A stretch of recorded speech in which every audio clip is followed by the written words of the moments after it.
Ladies and gentlemen, welcome to Tiny Blue Games. My name, of course, is Cesar Chris, and today we are doing our normal guide to Stormtalon's Lair, the very first real dungeon you do at level 20.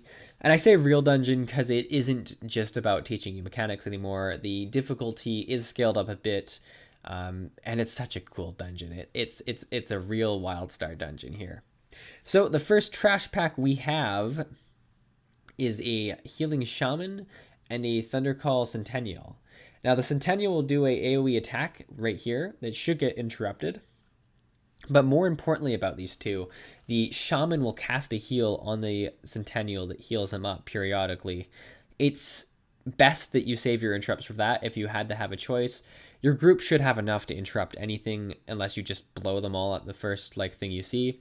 But you shouldn't have any issue interrupting everything here, because you can always jump out of the AoE telegraph, but you cannot do anything about the heal if you don't have an interrupt.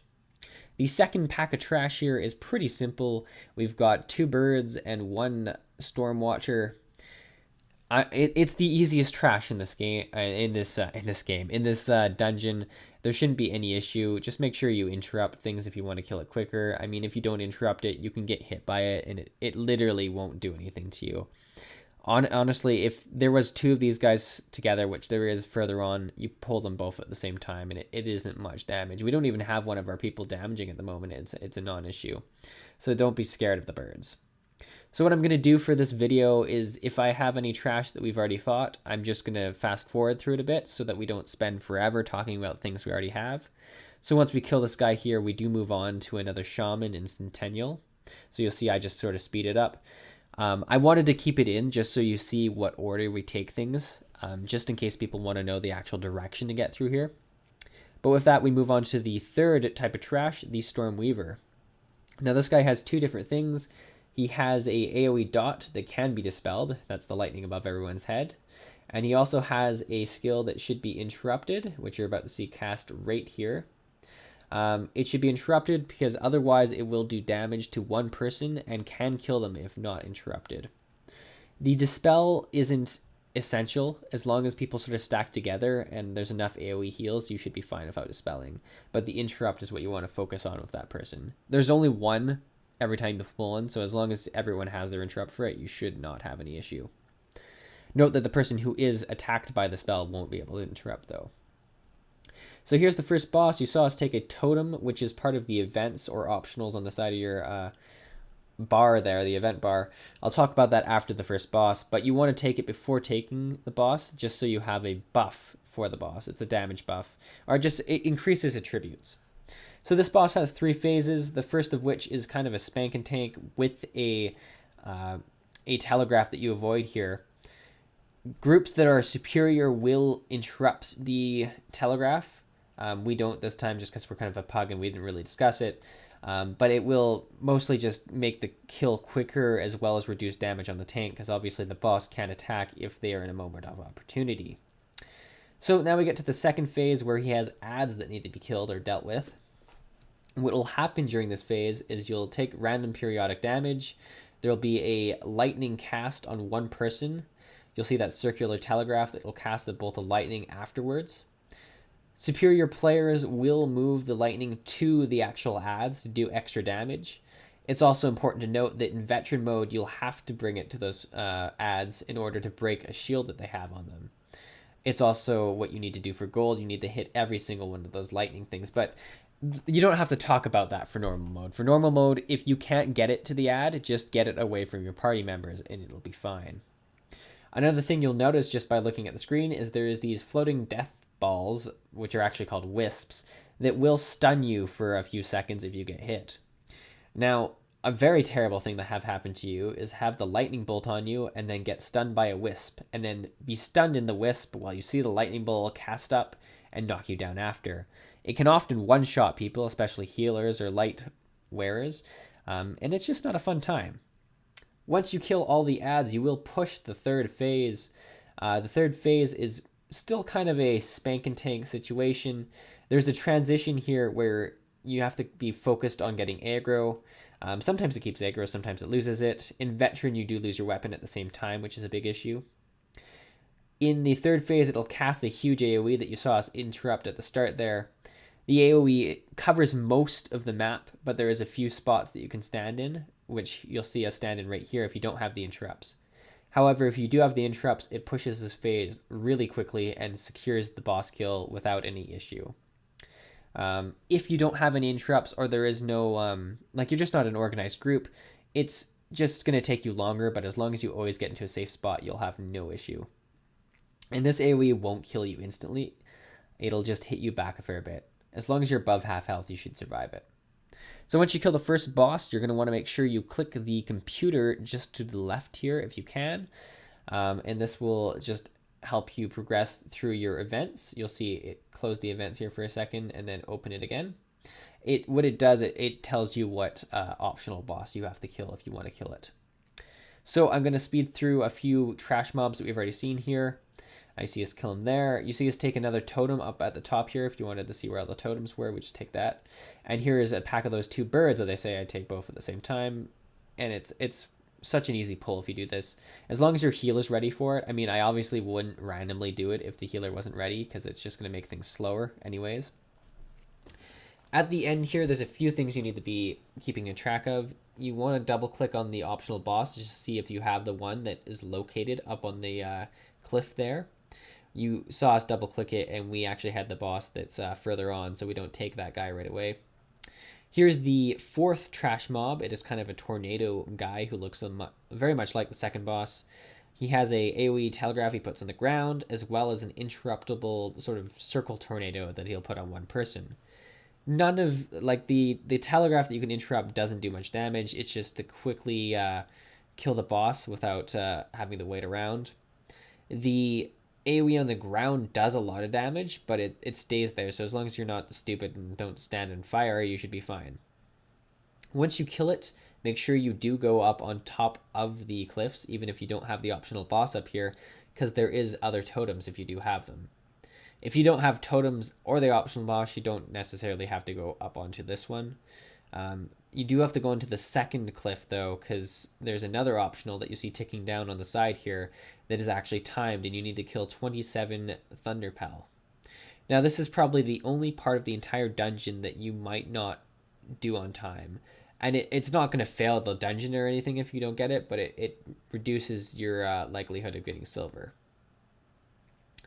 And it's not hard to do. Just keep track of it. If you're low on time, like if you wipe on the first boss, maybe make sure you come and kill all the Thunderpell first, and then try and get the totems and the cages and all that.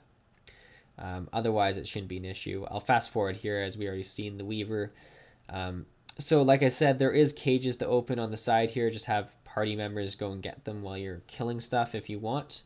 Another alternative, if you don't all want to go up onto the cliffs, you can have a stalker go up and stealth around and get the totems for you, which is pretty convenient.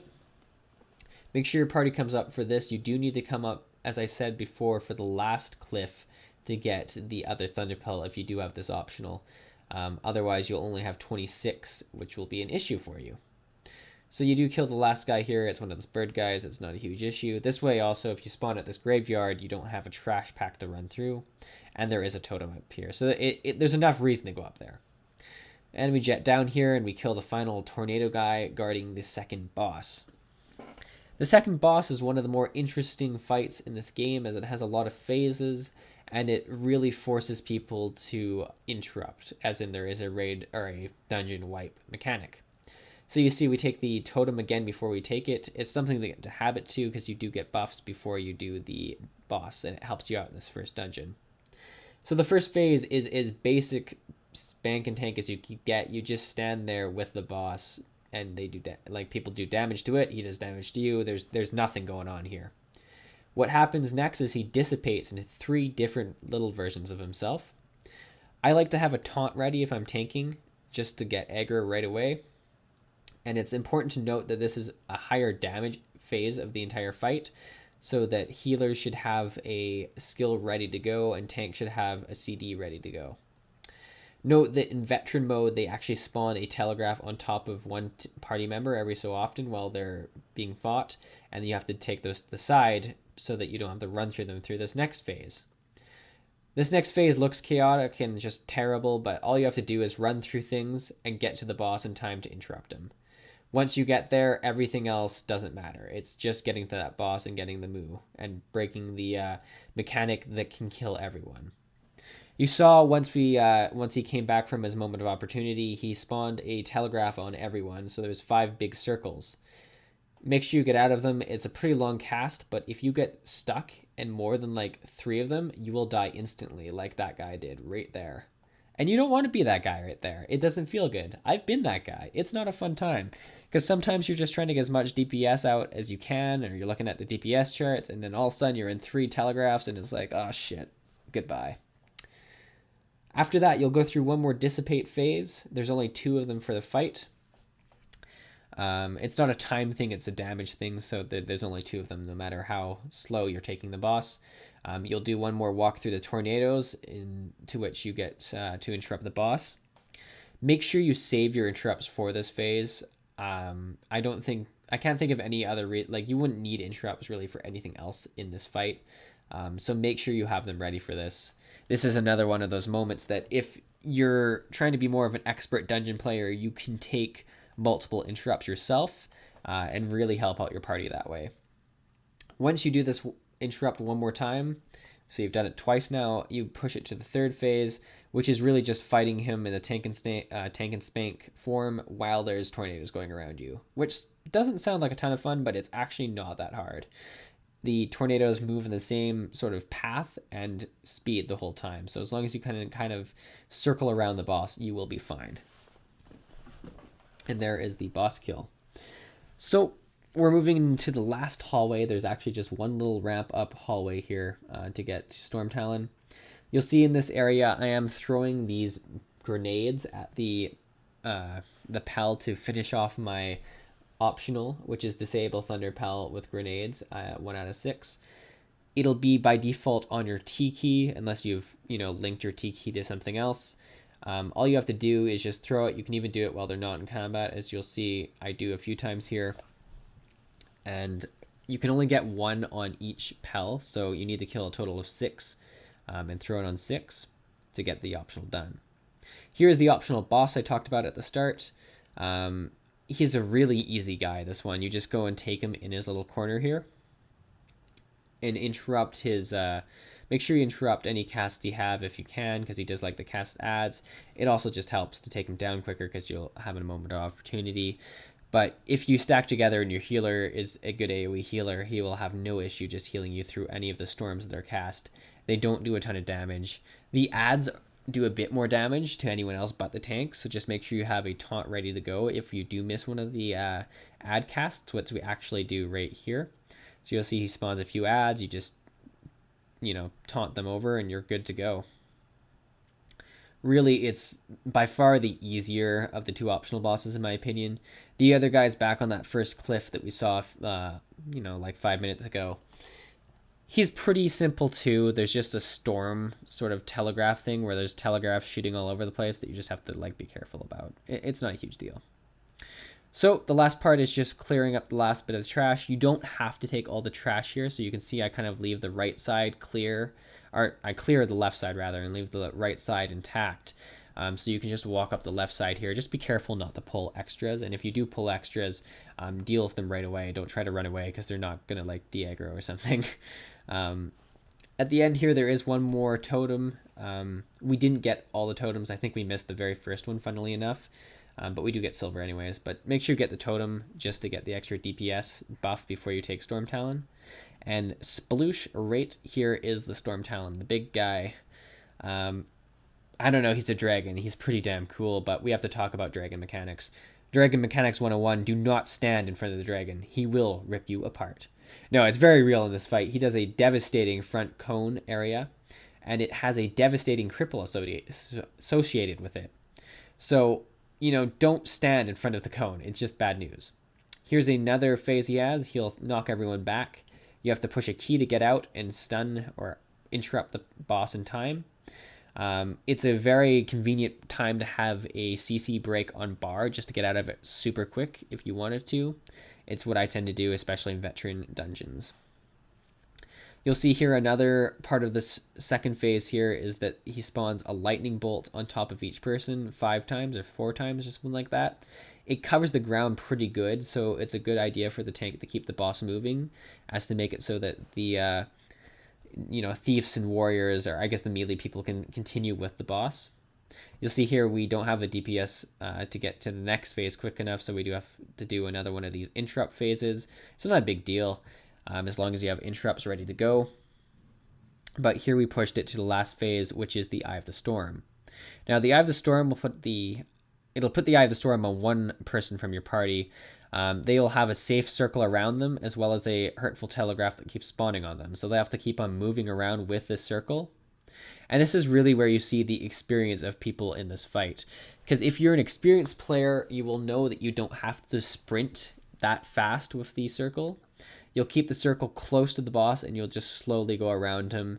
Just quick enough to keep yourself out of the telegraph, but slow enough that everyone else can just DPS down the boss quick enough. Because you'll see here that a lot of people start dying if you just sort of run around sporadically. It's not easy to follow you, and it does end up killing our healer here. Luckily enough, we're low enough that it's not an issue. Another thing to note is if the tank gets the center of the circle on him, he can actually usually just pop a cooldown and just stand with the circle on him, and it's a non-issue. It's actually a really lucky thing, because then the DPS can just go crazy and stand there. You'll see here that we get it one more time, and it is enough just to bring down the boss. As I mentioned before, we do end up getting silver, despite the fact that we did not do one of our bonuses. We had him killed in a pretty good time. We did the whole dungeon in about 26 minutes. I mean, everyone can be happy with a 26-minute dungeon run, and a bunch of loot at the end. So that's our guide, guys. I hope you enjoyed it. I hope it cleared everything up. If you have any questions, be sure to leave them in comments. If you like the video, like it, share it, subscribe for more Wildstar content. We're putting it out every day. An example of this is if you haven't seen any of our leveling guides, which are all linked to the video right now, please check them out. They talk about questing areas, dungeons you can do, all that stuff, and it's all the way from 1 to 50 now, so do check that out. And we have further endgame content on the way. So I hope you enjoyed this video. I'll see you in the next. Have a good day, guys.